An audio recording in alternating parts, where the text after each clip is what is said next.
Ladies and gentlemen, we are down to the last few weeks of the NFL regular season. Hey, at least there's a Week 18 to look forward to this year. And here to give us their take on where things stand with each individual awards race, we have DraftKings contributors Reid Fowler and Geoff Ulrich. Let's start with the rookies here. Two dudes breaking away from the pack in the Offensive Rookie of the Year category. Bengals receiver Ja'Marr Chase, Patriots quarterback Mac Jones. Who do you think is most deserving of the honor, Reid? I'll probably side with Mac Jones here. I think as a position in general, right, quarterbacks usually get these awards. Ja'Marr Chase has been fantastic, but if we take a look at the guys that have won this as a receiver in the past, you look back at Odell Beckham Jr., who was averaging over 100 yards per game, or a guy like Randy Moss, who in 1998, which was a long time ago, had 17 touchdowns as a rookie. And you probably think that Chase could get there. The Bengals do have quite a bit of a tough schedule down the stretch, but at the same time, I think this goes to Mac Jones, especially if the Patriots are one of those top seeds in the playoffs. It's got to go to the quarterback. Who's got the edge in your eyes, Geoff? So, I mean, much like Reid, I actually do think Ja'Marr Chase is deserving of this award. He's averaging over 17 yards per reception. Everyone seems to just forget, his insanely hot touchdown streak at the end of the year. He's already got 10 touchdowns on the season, which is obviously amazing. And I think that just with the stats he's put up, I do think he's more deserving of it than Mac Jones, who is playing on a very high quality Patriots team. At the same time, who do I think is going to win this award? I wouldn't actually bet Ja'Marr Chase. I think Mac Jones, with the Patriots being in such a solid playoff position, it just doesn't happen that rookie quarterbacks take teams to playoffs very often. And I think he'll get rewarded for it. So, right now, it's definitely just between these two players. I think they're both pretty solid, players in terms of deserving the award. But I do think, I would side with Ja'Marr Chase personally, but I do think Mac Jones will get there for the actual win. And then, guys, I feel like on the other side, we can go ahead and wrap up voting for Defensive Rookie of the Year. Cowboys linebacker Micah Parsons, who's also in the running for Defensive Player of the Year, has this thing on lock. He has to. Should anyone else, though, be in the conversation, Geoff? I mean, not really. Patrick Surtain's having a nice year out for Denver, and he's starting cornerback again. Much like starting quarterbacks on the offensive side, starting cornerbacks in the NFL often don't have a ton of success. So for him to have success on Denver, he definitely deserves a shout out. I think the other name I could give a mention to is Azeez Ojulari for the New York Giants. Really high-end pass rusher who's setting the Giants' pass rush record. He just happened to play in a year where Micah Parsons is basically doubling his stats. So that kind of gives you an idea of how good Micah Parsons has been. Realistically, there's really no one else to talk about. It's Micah Parsons' award. We're just waiting for the season to end. Yeah, Reid, what Parsons is doing this season has just been simply remarkable. Yeah, and he's getting more involved in coverage because now we see guys like Gregory and Lawrence back on the line healthy. Now you're seeing a guy like Micah Parsons being used like these star defensive players in Aaron Donald. Aaron Donald doesn't go in coverage. TJ Watt, you're seeing them used on multiple spots on the line. Micah Parsons has that linebacker hybrid role that he played in college, and you're seeing it as well. A guy that could potentially defend if he can get that coverage increase it over the years, defend some tight ends, who knows? And when you have that type of skill set, along with the stats on a top 10 defense in Dallas, you're pretty much getting this locked up. He's second in sacks amongst all defensive players, not just rookies, and second in pressure rating. This guy is unbelievable right now. And if you take a look at their, the end of the year schedule, it looks like as long as he can stay healthy, he's got this one locked up.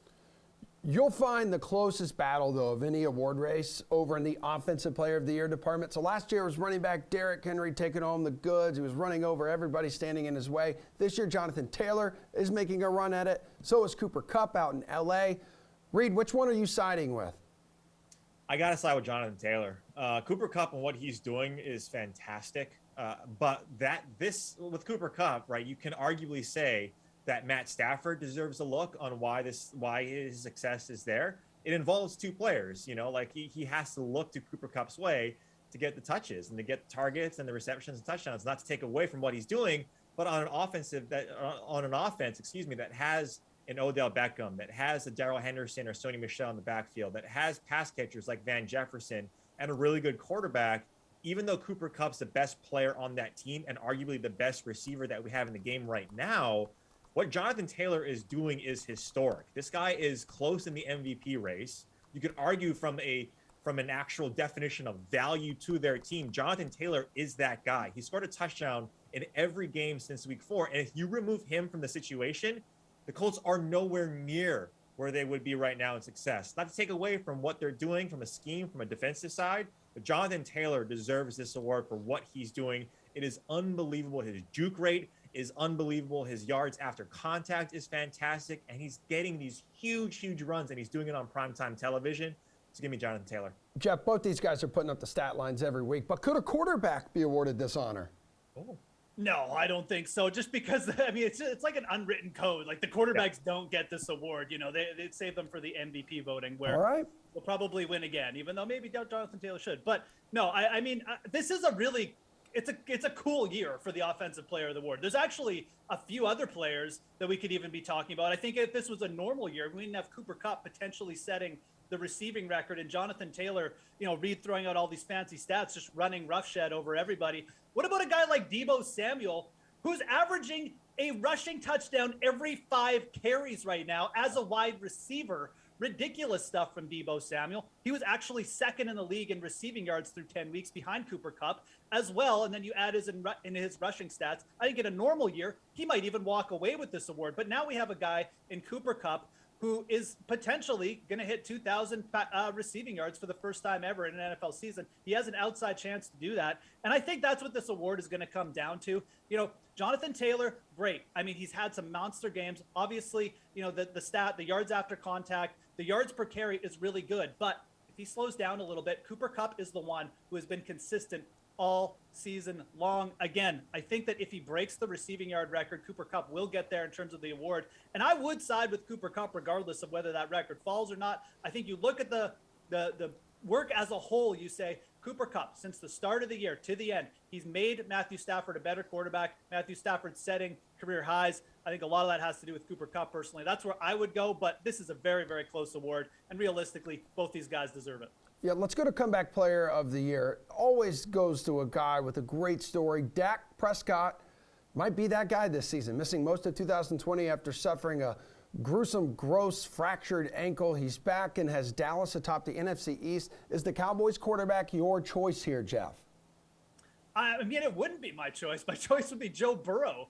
You know, like, it's a great story for both of these guys, and I'm happy that Dak is back. But you look at the quality of teams and the division that Joe Burrow versus Dak Prescott is operating in. The Cincinnati Bengals have been the bottom dwellers of the NFL for 3+ years. And now Joe Burrow coming back from like almost a career-ending injury. That's how bad his knee injury was, to potentially leading the Bengals to a division win and just even getting them in the playoff race. I'm really surprised this race isn't closer. I know Dak is the heavy favorite right now, and he's probably going to end up taking this award, but I think you've got to put more respect on what Joe Burrow has done. You know, the Dallas Cowboys were kind of like the favorite, or one of the favorites to win their division already.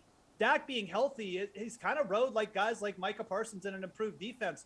Joe Burrow has had to do a lot of it himself. I'm really surprised at this award that the odds haven't come closer. I'm not sure that Burrow is necessarily in a spot I want to bet, just because so much sentiment is towards Dak. But, man, you've got to put some respect on Joe Burrow, who, again, is setting career highs in yards per pass attempt, in yards per completion, in completion percentage, despite like not having a full preseason and really being 100% healthy at the year. It's a really big story for him. Yeah, you're not wrong. Torn ACL and MCL last season. Another player I know who some have mentioned, Reid, who deserves recognition, also tore his ACL last year. You've got Nick Bosa out for the 49ers. Yeah, but again, these awards usually go to the offensive players because statistically it's just, you know, unless you're having this astronomical, year on the defensive side, putting up monster numbers in terms of sacks, historic numbers, then it's hard to do that. And you kind of don't want this award, right, if you're a player, which means like you were hurt the year before. But at the same time, I think Geoff is right with Joe Burrow. Like if they end up winning their division and that's the case, then, and you know, for whatever reason, if Dak potentially gets hurt, if he slows down, you never want that to happen. It's a decent hedge to get Joe Burrow right now because Dak is such a heavy favorite.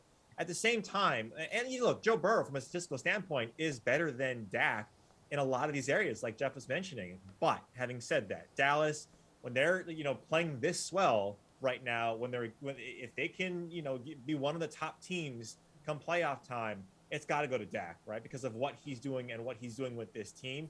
Even though they have better pass catchers, and I would disagree with Geoff that Joe Burrow is doing it all himself. He has one of the best rookie wide receivers. He's got one of the more balanced approach in his offense. And an offensive line, yes, maybe because of that, his offensive line is still bad. He's doing it by himself. But you have one of the better running backs in Joe Mixon as well to mitigate the pressure that you would be getting otherwise when Joe Mixon was out last year. Joe Burrow literally had to do it all himself, and that's why he got hurt.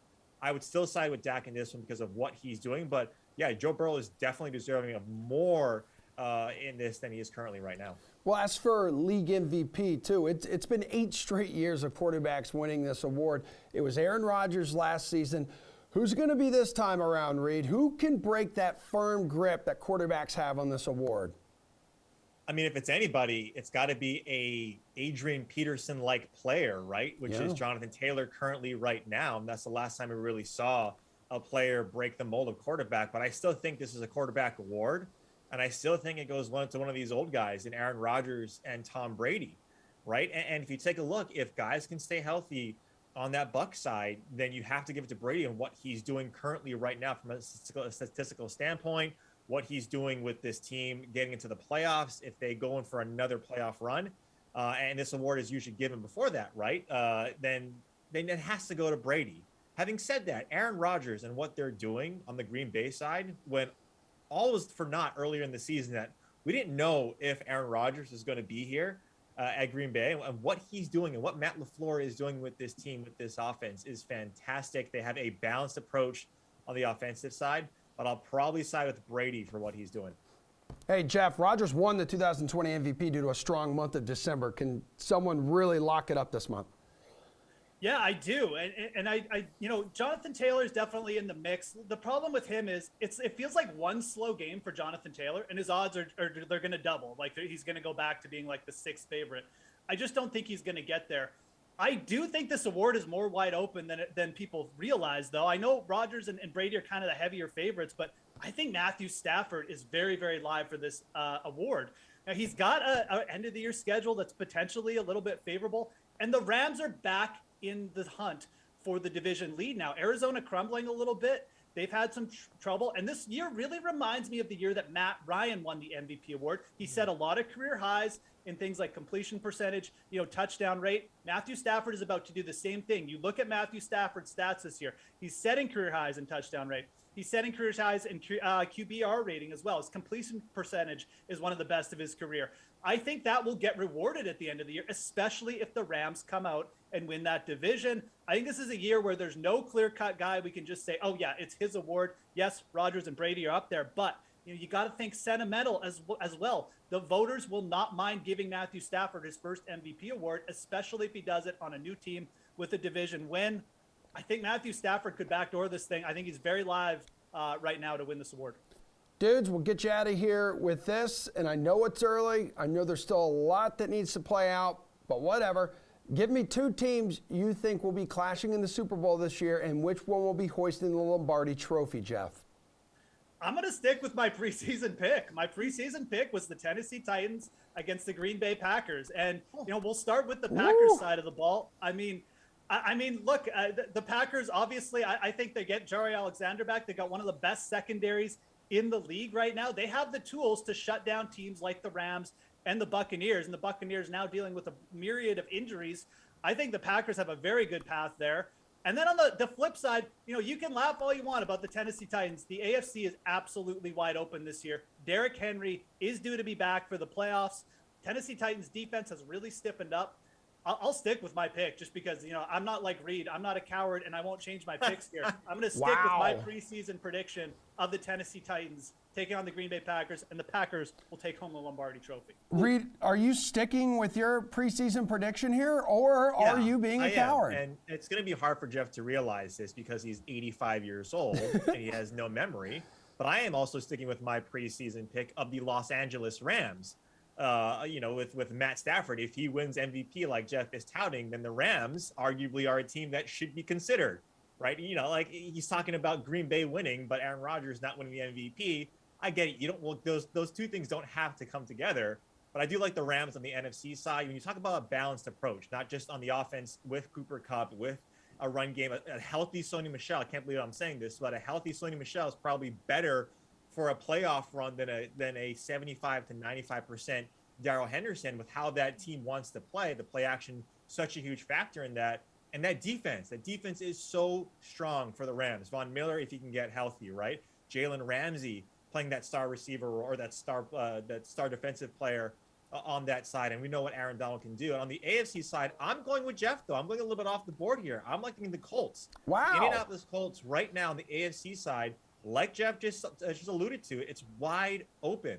Both of these teams in the Tennessee Titans and the Colts, if they get the right position and their path is a little bit easier than potentially going through New England or KC early on, they can actually go for a little bit of a run here. They have the makeup, both of these teams do. If they get some players back, like a Derrick Henry, they have the archetype of teams that we've seen go far. A strong run game, a strong coach in Mike Vrabel and Frank Reich.